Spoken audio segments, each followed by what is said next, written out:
So I want you all to just pretend for a second you're about 14 years old, you're in year 9, and the teacher gives you the question. Okay, you're in your computer lab in front of your computer. Teacher gives you the question: should the Prime Minister and the government say sorry to the Aboriginal people?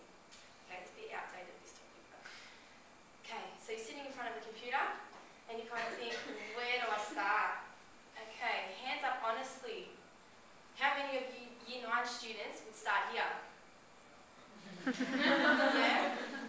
Probably still do this? Yeah. I do. Okay, well the problem with this is it generates 16,000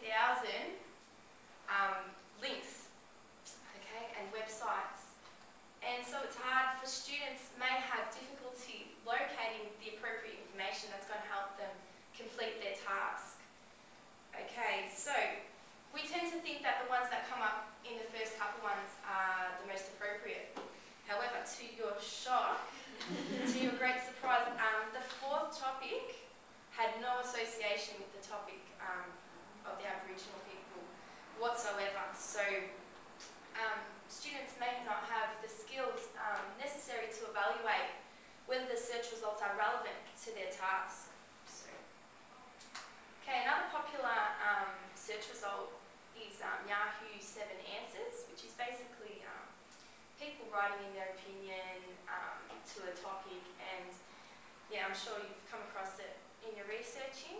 So the problem with this is the information that's published on the web is not always information that most serious publishers would touch. So you have this issue of the quality of what students are looking at on the internet.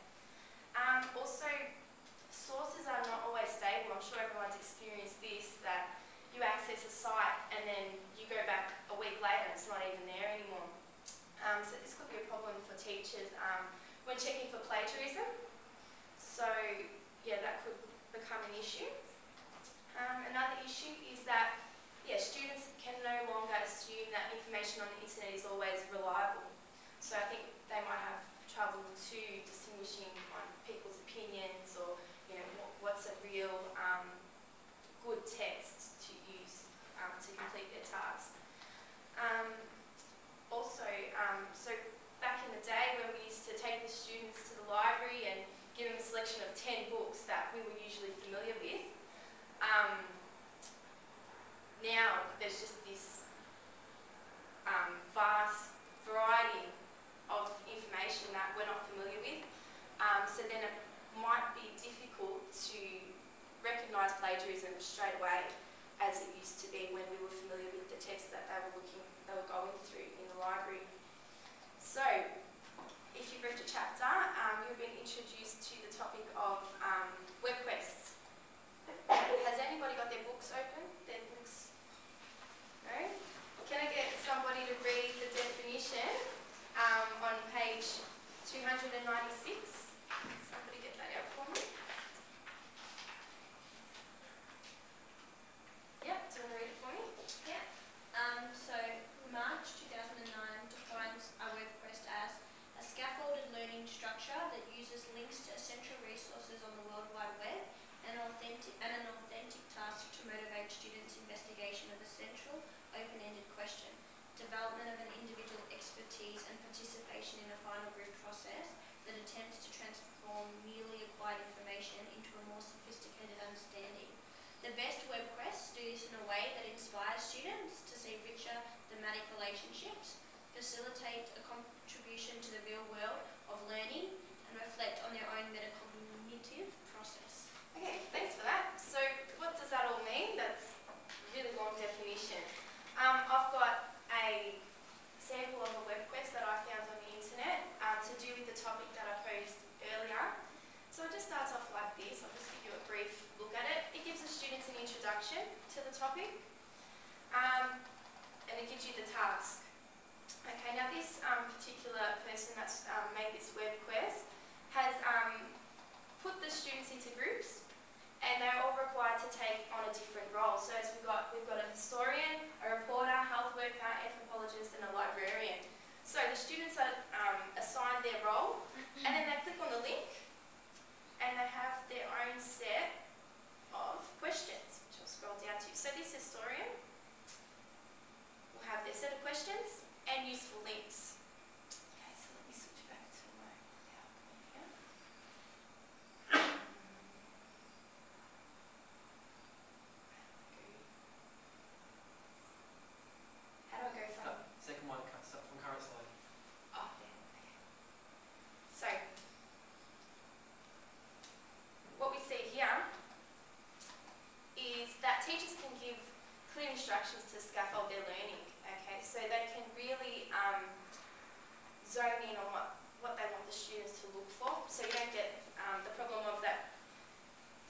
stuck there, where the hell do I start from? So they kind of know what they have to look for.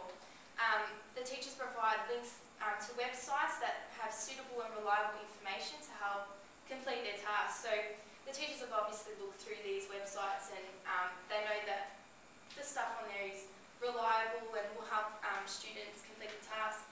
A great opportunity that you can provide for the students too is an Ask the Expert web link.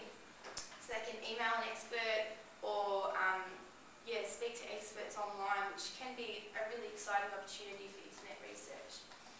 So the other benefits of internet research is students are exposed to different perspectives of issues. So picture there illustrates that too. So whereas when they used to use books in the library, very frequently they would come to the same conclusions. So using the internet, there's a high chance that not all students will reach the same conclusions, which is really exciting.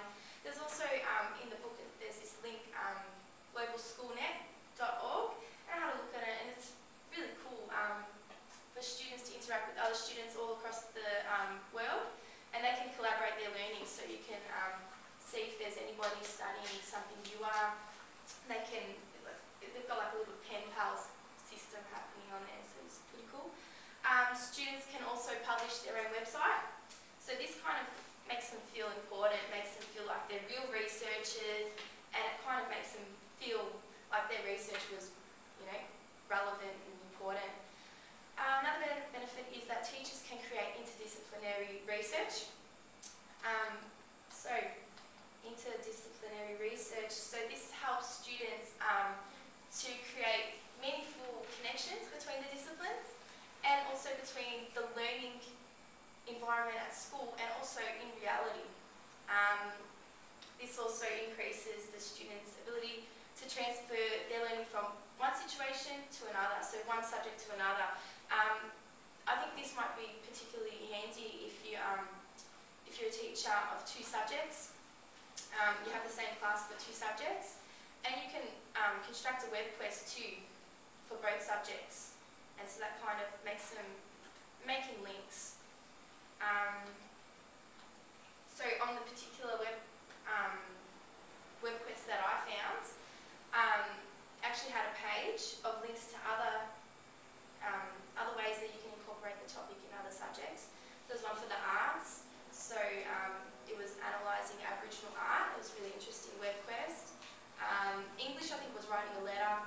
Mathematics, I didn't really understand much on that page, but yeah, it was really interesting. So that was, I think, under the teacher resources page. So a teacher had other web quests to look at.